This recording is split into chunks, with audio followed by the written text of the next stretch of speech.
बिस्मिल्लाहिर्रहमानिर्रहीम अस्सलामुअलैकुम। Welcome back to another video from biology forum. उम्मीद करती हूँ कि आप सब खैरियत से होंगे। आज का वीडियो लेक्चर है ट्रांसक्रिप्शन इनिशिएशन के रिलेटेड।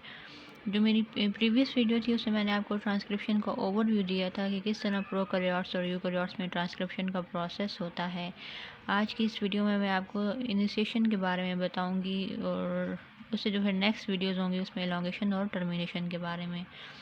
सो वीडियो को एंड तक ज़रूर देखें और मेरे चैनल को सब्सक्राइब कर दें और बेल आइकॉन को भी प्रेस कर दें ताकि मेरी हर आने वाली वीडियो आप तक पहुंचती रहे। जैसा कि हमें पता है जो ट्रांसक्रिप्शन है ये प्रोटीन सिंथेसिस का पहला स्टेप होता है और इसको हमने अपनी कन्वीनियंस के लिए तीन फर्दर स्टेप्स में डिवाइड किया हुआ है। पहला है इनिशिएशन, दूसरा है एलोंगेशन और तीसरा है टर्मिनेशन। इनिशिएशन पे बात करने से पहले हमें कुछ इंपॉर्टेंट फैक्ट्स को समझना है। वो फैक्ट्स क्या है मैं आपको अभी बताती हूँ। जब भी ट्रांसक्रिप्शन स्टार्ट होना होगा, जब भी इनिशिएशन स्टेप ने शुरू होना होगा, तो इसके लिए हमें एक स्पेसिफिक सिग्नल चाहिए होगा कि जो सिग्नल है वो आके बताएगा कि जो प्रोटीन सिंथेसिस है अभी उसकी रिक्वायरमेंट है, ये ज़रूरत है कि जो हमारा सेल है वो प्रोटीन को बनाए। जब एक बार ये सिग्नल मिल जाएगा तो उसके बाद जाके प्रोटीन सिंथेसिस स्टार्ट होगी। जैसे किसी भी बायोलॉजिकल प्रोसेस में की तरह, जैसे रेप्लिकेशन हो गया या इसका जो प्रोटीन सिंथेसिस का दूसरा स्टेप है ट्रांसलेशन, जितने भी प्रोसेसेस होते हैं उन सब की तरह इसमें भी इनिशिएशन जो स्टेप होता है ये बहुत ज़्यादा इम्पोर्टेंट होता है। ठीक, यानी कि जो शुरुआत होनी होती है, बिकॉज़ ये इनिशिएशन फेज़ होता है ना, यही पूरे प्रोसेस का रेट डिटरमाइनिंग स्टेज होता है। ये हमें बताएगा कि जो पूरा प्रोसेस है वो किस तरह से होगा। फिर इसमें कुछ एंजाइम्स चाहिए होते हैं, जैसा कि आरएनए पॉलीमरेज चाहिए होगा ट्रांसक्रिप्शन में। और फिर जो पूरी एनर्जी चाहिए होती है पूरे प्रोसेस के लिए, वो सारी कौन डिटरमाइन करेगा? जो इनिशिएशन फेज़ है यही डिटरमाइन करेगा। यानी कि जो एनर्जी इलॉन्गेशन में चाहिए होगी, टर्मिनेशन में चाहिए होगी, उस सारे की जो मेजरमेंट्स होंगी वो इसी इनिशिएशन फेज़ में होंगी। अब बात कर लेते हैं एंजाइम की, यानी कि जो आरएनए पॉलीमरेज चाहिए होता है। अगर ज़्यादा स्पेसिफिकली बात करें तो इसमें आरएनए पॉलीमरेज 2 एंजाइम चाहिए होता है ट्रांसक्रिप्शन में। जो आरएनए पॉलीमरेज है इसकी ये प्रॉपर्टी है कि ये खुद से न्यूक्लियोटाइड सीक्वेंसेस को इसमें ऐड कर सकता है। इसके मुकाबले में जो दूसरा डीएनए पॉलीमरेज होता है, यानी कि जो रेप्लिकेशन में यूज़ होता है, वो खुद से न्यूक्लियोटाइड्स को ऐड नहीं कर सकता होता, उसमें उसको प्राइमर चाहिए होता है। लेकिन आरएनए पॉलीमरेज जो होगा वो खुद से किसी भी स्ट्रैंड को सिंथेसाइज कर सकता है, इवन फ्रॉम अ स्क्रैच। सही। अब इसमें जो डीएनए स्ट्रैंड होता है ना, उसमें डिफरेंट इसको रीजन्स में डिवाइड किया हुआ होता है हमने। एक डीएनए स्ट्रैंड होगा, उसके डिफरेंट रीजन्स होंगे, जैसे कि प्रमोटर हो गया, ऑपरेटर हो गया और ये सारे। अब जो प्रमोटर होगा ना, इसका फंक्शन क्या होता है कि ये प्रमोट करेगा आरएनए पॉलीमरेज को कि वो आए और वो बाइंड करे डीएनए के साथ और जो ट्रांसक्रिप्शन है उसको इनिशिएट करे, जो पूरा ये ट्रांसक्रिप्शन का प्रोसेस है उसको शुरू करे। जो ये प्रमोटर सीक्वेंस होता है ना, ठीक, ये प्रमोटर रीजन होगा, इसमें न्यूक्लियोटाइड्स का एक सीक्वेंस प्रेजेंट होता है। ये जो सीक्वेंस होगा ये 2 रीजन्स में होता है, जैसा कि यहाँ पे आप देख सकते हैं, एक है -35 और एक है -10। अब ये इस -35 और -10 का मतलब क्या है कि ये जो न्यूक्लियोटाइड सीक्वेंस है ना उनका ये नंबर है। ठीक, ये शो कर रहा है कि ये किस न्यूक्लियोटाइड सीक्वेंस पे प्रेजेंट है। प्रमोटर के बाद एक और साइट प्रेजेंट होती है, ठीक, जिसको नॉर्मली स्टार्ट साइट कहा जाता होता है। और वो स्टार्ट साइट कौन सी होती है? वो साइट 0 होती है। और उसी के बाद एक और साइट प्रेजेंट होती है जिसको साइट 1 कहा जाता है। ठीक, तो जो साइट 0 है ये पॉइंट ऑफ स्टार्ट होता है हमारे पास। ठीक, यानी कि डीएनए के सीक्वेंस में ये सारा कुछ लिखा हुआ था कि ये साइट है, यहाँ से ट्रांसक्रिप्शन जो है वो स्टार्ट होगी। अब अगर हम इस साइट 0 को लें, ठीक, या इस पॉइंट 0 को लें, तो जो न्यूक्लियोटाइड सीक्वेंस इससे पहले प्रेजेंट थे, ठीक, यानी कि ये -35 हो गया या -10 हो गया, जितने भी न्यूक्लियोटाइड्स साइट 0 के इस साइड पे प्रेजेंट थे, इससे पहले प्रेजेंट थे, उनको कहा जाता है अपस्ट्रीम एलिमेंट्स। ठीक, और जो न्यूक्लियोटाइड सीक्वेंस साइट 0 के बाद प्रेजेंट होंगे, यानी कि इस साइड पे प्रेजेंट होंगे, उनको कहा जाता है डाउनस्ट्रीम एलिमेंट्स। जो अपस्ट्रीम सीक्वेंस होता है ना, उसको इस माइनस प्रीफिक्स से डेजिनेट किया जाता है, और जो डाउन स्ट्रीम होता है उसको इस पॉजिटिव प्रीफिक्स से डेजिनेट किया जाता है। सही। अब यहाँ पे जो -10 है ना प्रमोटर में, -10 और -35, यहाँ पे -10 का मतलब क्या है कि जो 10 न्यूक्लियोटाइड्स हैं they are present upstream of the start site of transcription. ठीक, यानी कि जो स्टार्ट साइट है वो ये है, लेकिन जो न्यूक्लियोटाइड्स हैं ये वाले -10, ये वाले इसकी अपस्ट्रीम में मौजूद हैं।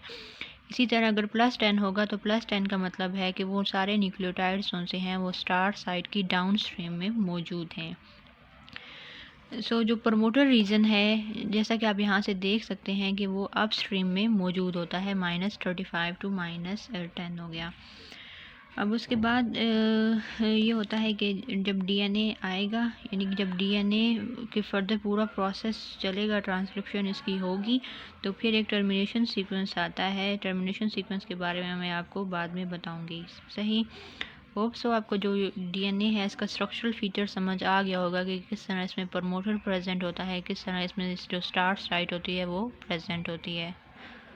और अगर आरएनए पॉलीमरेज के अपने स्ट्रक्चर की बात की जाए तो उसका जो स्ट्रक्चर होता है, it is just like hand. उसमें पाम होगी, फिंगर्स होंगे, थम्स उसमें होते हैं, और उसका जो हर रीजन होगा वो स्पेशल टास्क परफॉर्म कर रहा होता है।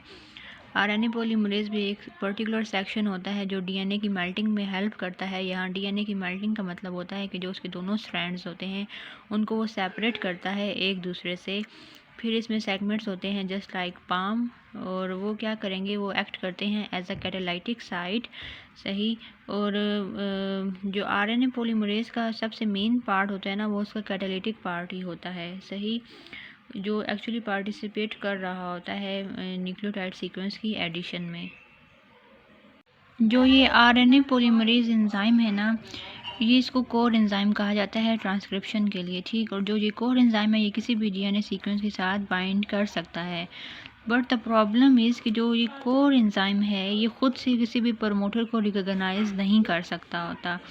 बाइंड तो कर जाएगा किसी भी सीक्वेंस के साथ या प्रमोटर के साथ, जो बाइंड करेगा, लेकिन उसको रिकॉग्नाइज नहीं करेगा। इसको कोई और फैक्टर चाहिए होता है जो पहले इसकी हेल्प करेगा प्रमोटर को रिकॉग्नाइज करने में, ताकि वो ट्रांसक्रिप्शन को स्टार्ट कर सके। अब वो जो फैक्टर है जो हेल्प करेगा आरएनए पॉलीमरेज की, उस फैक्टर को कहा जाता है सिग्मा फैक्टर। ठीक,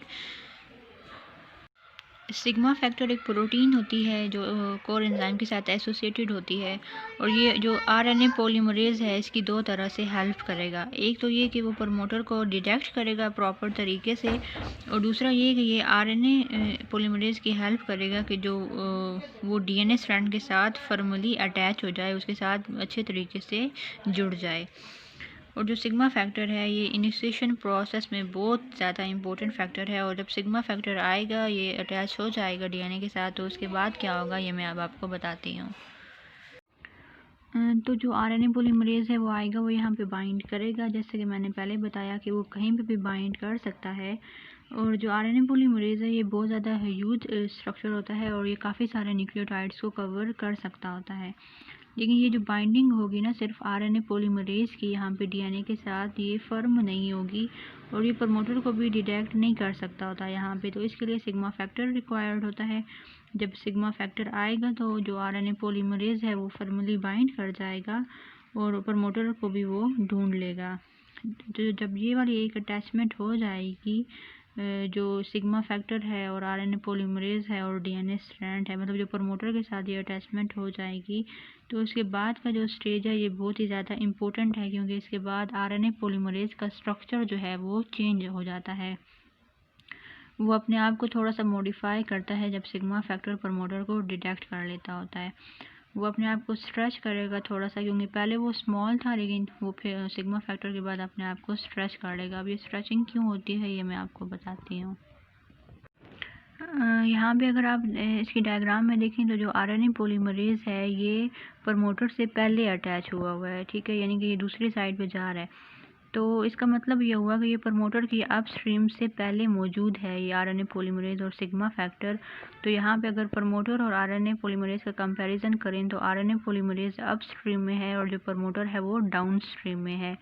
तो फिर जो ये आरएनए पॉलीमरेज है इसको अपने आप को स्ट्रेच करना पड़ेगा ताकि वो जो प्रमोटर के जितने न्यूक्लियोटाइड्स हैं -35 to -10 उस पूरे को वो कवर कर सके। इस वजह से वो अपने आप को स्ट्रेच करेगा। अब इसमें होता ये है कि जो प्रमोटर का सीक्वेंस है ना ये बहुत ज़्यादा कंजर्व्ड होता है। जैसे कि अब ये -35 है तो इसमें जो सीक्वेंस होगा वो होता है TTGACA, और जो सिग्मा फैक्टर है इसका यहाँ पे मैंने लिखा है सीक्वेंस ये है TATAT, यानी कि इसको टाटा बॉक्स सीक्वेंस भी कहा जाता है क्योंकि ये ऐसे है TATA। ये दोनों जो सीक्वेंस है ना ये -35 वाला और -10 वाला, ये दोनों सीक्वेंस जो हैं ये कंसेंसस हैं, लेकिन इसका मतलब ये नहीं है कि हर ऑर्गेनिज्म में यही सीक्वेंस प्रेजेंट होंगे, लेकिन मोस्टली केसेस में यही होगा। हो सकता है कि कुछ ऑर्गेनिज्म में ये जो सीक्वेंस है ये वाला TTCA भी हो जाए या एक या दो न्यूक्लियोटाइड्स जो हैं वो डिफ़र कर जाएं, तो इस वजह से, लेकिन मोस्टली केसेस में यही होता है, यही सीक्वेंसेस जो होंगे ये प्रेजेंट होंगे। अब यहाँ पे जब सिग्मा फैक्टर आरएनए पॉलीमरेज के साथ अटैच है तो यहाँ पे एक बहुत क्लोज स्ट्रक्चर बना रहे होते हैं, एक कॉम्प्लेक्स स्ट्रक्चर बनाएंगे ये। तो इस वाली स्टेज को कहा जाता है क्लोज्ड बाइनरी कॉम्प्लेक्स, सही, यानी कि जब आरएनए पॉलीमरेज और सिग्मा फैक्टर प्रमोटर के साथ अटैच होंगे। और उसके बाद होता क्या है कि जो एक्चुअली आरएनए पॉलीमरेज होता है वो डीएनए स्ट्रैंड्स को मेल्ट करना शुरू करता है, यानी कि उनको सेपरेट करना शुरू कर देता होता है। और यहाँ पे भी सिग्मा फैक्टर जो है वो अटैच होगा तो इसको कहा जाता है ओपन बाइनरी कॉम्प्लेक्स।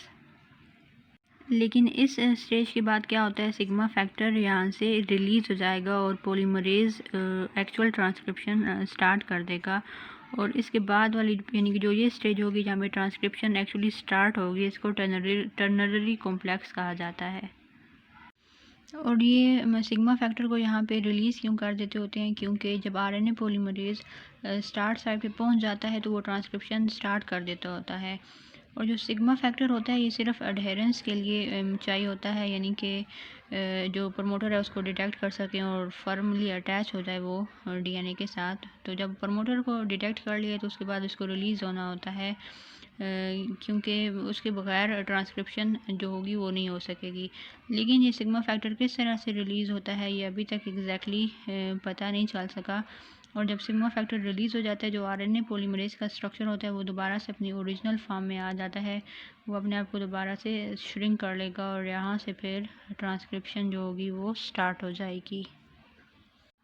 और फिर यहाँ से आरएनए पॉलीमरेज न्यूक्लियोटाइड्स को ऐड करना स्टार्ट कर देगा, एक के बाद एक वो न्यूक्लियोटाइड ऐड करेगा और ये बार बार होता रहता है। जो आरएनए पॉलीमरेज होता है वो बाइंड करेगा, फिर फॉल ऑफ करेगा, फिर बाइंड करेगा, ट्रांसक्राइब करता रहेगा वो स्ट्रैंड्स को, जो डीएनए है वो रिलीज़ होता रहेगा और इसी तरह ये प्रोसेस होगा वो कंटिन्यू रहता है।